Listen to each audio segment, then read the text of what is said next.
जय हिंद दोस्तों, स्वागत है आप सभी का स्टडी विद MSPP चैनल पर। दोस्तों ये जनरल हिंदी मॉक टेस्ट ये 14 नंबर है, ठीक है। इसके पहले मैंने 13 मॉक टेस्ट करवा दिए हैं, प्लेलिस्ट भी बनी हुई है, उसको आप देख लीजिए, ठीक है।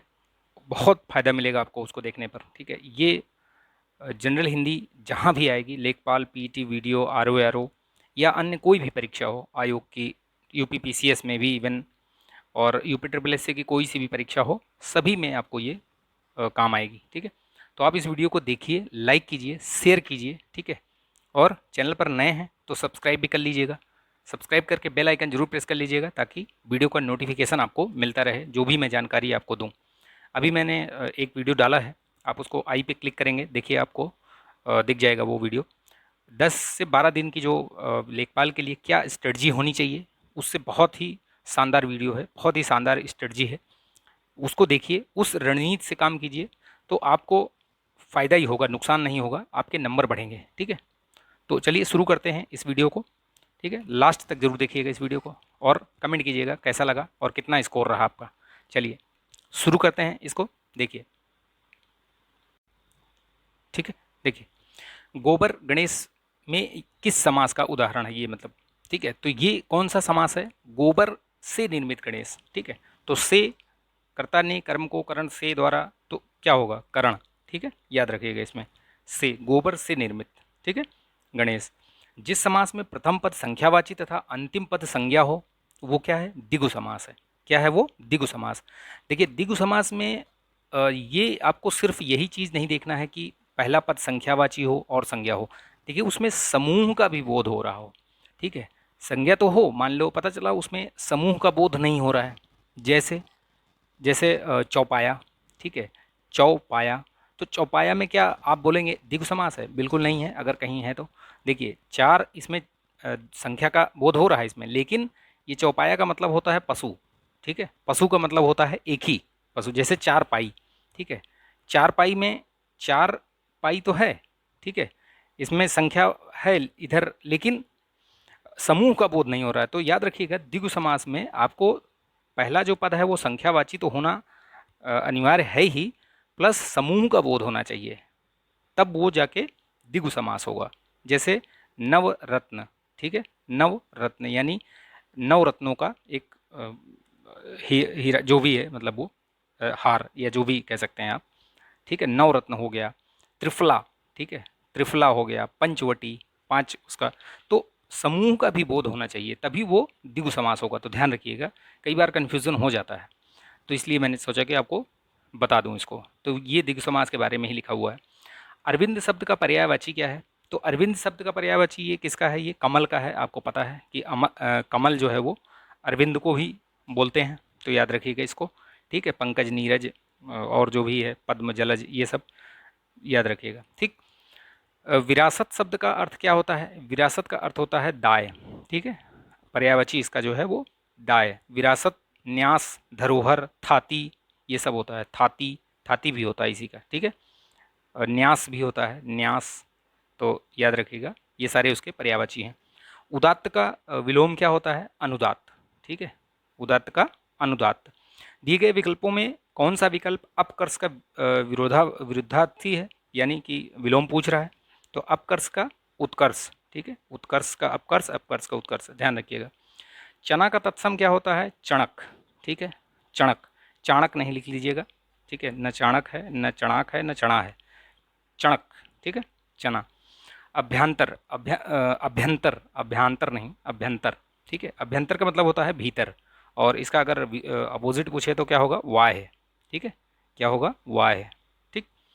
अन्वीक्षा, अन्वीक्षा क्या है? अन्वीक्षा में पूछा है संधि विच्छेद।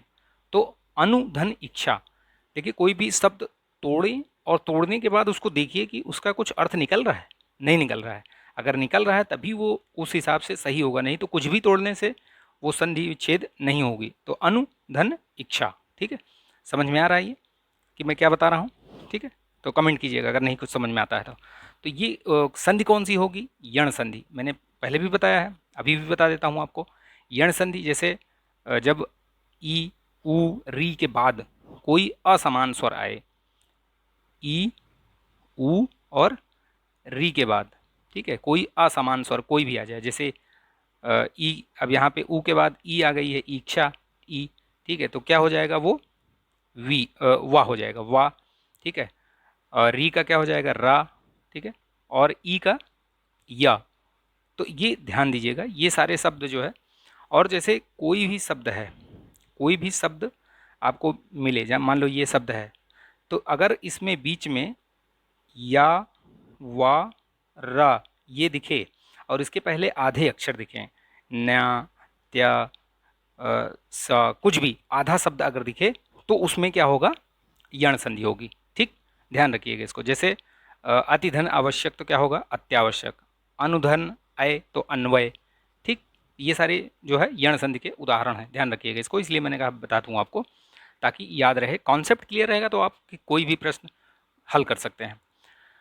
उड्डयन के संधि विच्छेद का सही विकल्प कौन सा है, तो ये उत धन डयन, ठीक है, उत धन डयन क्या होगा, उच्च, ये देखिए इसमें व्यंजन संधि होगी पहली बात तो, उत धन डयन यानी कि ए, करेक्ट आंसर क्या होगा, ए, ठीक है, याद रखिएगा। जैसे इसमें व्यंजन संधि के अनुसार क्या होता है, अगर जो ता या दा के बाद ता है या दा है, ठीक है, ता और दा, इसके बाद कोई जैसे टा आवे या डा आवे, ठीक है, तो उसके ता या दा के स्थान पे क्या हो जाता है, डा हो जाता है, ठीक है, क्या हो जाता है, डा, तो वही हुआ यहाँ पे, ठीक है, ता था यहाँ पे और डा यहाँ पे था, तो ये क्या हो गया, आधा डा उसमें और लग गया, ठीक है, तो इसलिए वो हो गया उड्डयन। जो क्षीण न हो सके तो क्या है वो, अक्षय, ठीक, दिशाएं ही जिसका वस्त्र हो तो क्या कहलाता है, दिगंबर। अच्छा, दिगंबर का संधि विच्छेद क्या करेंगे, करेंगे तो क्या होगा, दिक धन अंबर, ठीक है, ये दिगंबर, ये कौन सी संधि है, व्यंजन संधि है, ठीक है, याद रखिएगा इसको। अपना रंग जमाना, मुहावरे का अर्थ क्या होगा, अर्थ नहीं, अर्थ या जो भी अर्थ, ठीक है, तो यानी अपना रंग जमाना मतलब किसी जैसे प्रभावित करना, बोलते हैं ना कि ये अपना रंग जमा चुके हैं यहाँ पे, ठीक है, तो अपना रंग जमाना मतलब ये प्रभाव जमा चुके हैं, ठीक। बालू से तेल निकालना मतलब ये असंभव को संभव बनाना, ठीक है। निम्नलिखित वाक्यों में से अशुद्ध वाक्य का चयन कीजिए। मैंने आपके लिए शहर से अच्छी होटल से खाना मंगाया, तो अच्छी होटल होता है कि अच्छा होटल होता है, ये यही गलत है, यही आपको पहला ही मिल गया। नेक्स्ट प्रश्न देखते हैं, 16वां क्या पूछ रहा है, निम्नलिखित में से शुद्ध वाक्य है, तो इसमें देखिए शुद्ध पूछ रहा है, तो आप शुद्ध देखिए, देश पंडित नेहरू का सदा आभारी रहेगा, ठीक है, ये सही लग रहा है, और भी देख लेते हैं। पंडित नेहरू का आभारी रहेगा सदा देश, ये क्या है, कुछ नहीं, शब्दों का इधर उधर कर दिया। पंडित नेहरू का देश रहेगा आभारी सदा, ये भी गलत है, देश सदा आभारी रहेगा, तो मतलब वो पहला वाला ही सही है, ठीक है, ए। स्त्रीलिंग शब्द को अलग करना है, अलग करना है मतलब बताना है इसमें, तो हुलास स्त्रीलिंग नहीं है, हमला भी नहीं है, हमला होता है, हवाला होता है, हरकत की गई या हरकत होती है, ठीक है, तो वो स्त्रीलिंग है। आप उसको वाक्य प्रयोग या क्रिया वो सब लगा के देख लेंगे तो समझ में आ जाएगा कि ये स्त्रीलिंग है या पुल्लिंग है। टिड्डी शब्द का बहुवचन क्या होगा, तो टिड्डी वर्ग नहीं होता है, टिड्डी गण भी नहीं होता है, और टिड्डी जन भी नहीं होता है, ये टिड्डी दल होता है, बोलते हैं ना, आप सुनते होंगे, टिड्डियों का दल जो है वो आक्रमण कर देता है। अभी देखना कुछ दिनों में ये फिर न्यूज़ सुनाई देगी, ठीक है, तो ये जो टिड्डियाँ होती हैं बहुत ही खतरनाक होती हैं, ठीक, तो ये जो है सारी फसल नष्ट कर देती हैं। राम सीता से सुंदर है, ठीक है, राम सीता से सुंदर है, तो यहाँ पे क्या है, यहाँ पे कंपैरिजन किया जा रहा है, तुलना की जा रही है, तो जहाँ पे तुलना की जाए, अलगाव का भाव प्रकट हो या समानता बताई जाए, तो वो वहाँ पे जो है अपादान कारक होता है, ठीक है, क्या होता है, अपादान, तो इसमें पूछा है वही चीज़ हो गया उसमें। एक वर्तनी, इसमें शुद्ध बताना है क्या है, तो देखिए उन्नयन, ये तो गलत है, उन्नयन ये भी गलत है, ये सही है उन्नयन, ठीक है, याद रखिएगा इसको, उन, ये वाला, ठीक है, उन्नयन, चलिए, ठीक है। निम्नलिखित में से शुद्ध वर्तनी वाला शब्द देखिए, शुद्ध वर्तनी देखिए, इसमें से हिरण्यकश्यपु होता है, ठीक है, हम लोग बचपन से ही गलत बोलते हैं, हिरण्यकश्यपु हिरण्यकश्यपु ऐसे करके बोलते हैं, लेकिन वो गलत है, हिरण्यकशिपु होता है, ठीक है, कशिपु पूरा, तो ध्यान रखिएगा, कई बार हम गलत बोलते बोलते फिर उस चीज़ को गलत ही मान लेते हैं, तो वैसा ना हो, एग्ज़ाम में गलत ना हो, तो ध्यान रखिएगा। निम्नलिखित में से किस शब्द का संबंध सूर्य से नहीं है, तो सूर्य उदय, अस्त, तेज ये सब ठीक है, ज्योत्सना का नहीं है। ठीक है, ज्योत्सना का नहीं है। ज्योत्सना क्या किसका पर्यायवाची है? चांदनी होता है ज्योत्सना का मतलब। ठीक है, याद रखिएगा इसको। चलिए नेक्स्ट देखिए, ये गद्यांश है, आप इसको पढ़ लीजिए। वीडियो को पॉज करके, मैं इसको होल्ड कर दे रहा हूँ 2-3 सेकंड के लिए, आप इसको पढ़ लीजिए। वीडियो को पॉज कीजिए और पढ़िए। ठीक है, इसके बाद इसके प्रश्नों को उत्तर देते हैं। चलिए यहाँ से फिर नेक्स्ट यहाँ वाला भी पढ़ लीजिए। ठीक है, भाई के खून का भाई के खून का प्यासा है। आगे चलिए, यहाँ से फिर पढ़ लीजिए आगे, पॉज करके वीडियो को।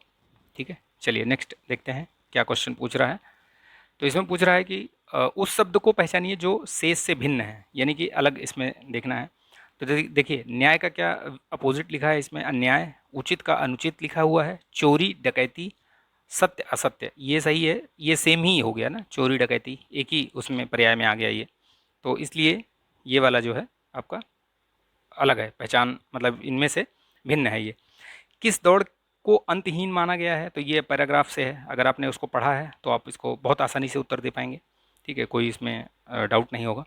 तो पूछा है किस दौड़ को अंतहीन माना गया है? तो किसी भी प्रकार जो है धन जोड़ने की जो दौड़ होती है वो अंतहीन होती है। ठीक है, 99 का चक्कर होता है, 99 के चक्कर में मत पड़िए आप लोग, पढ़ाई लिखाई कीजिए। ठीक है, तो ये ध्यान रखिए इसको।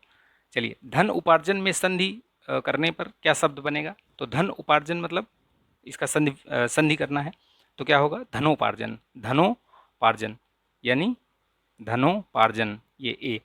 इसमें कौन सी संधि बनेगी? संधि कौन सी होगी? गुण संधि होगी।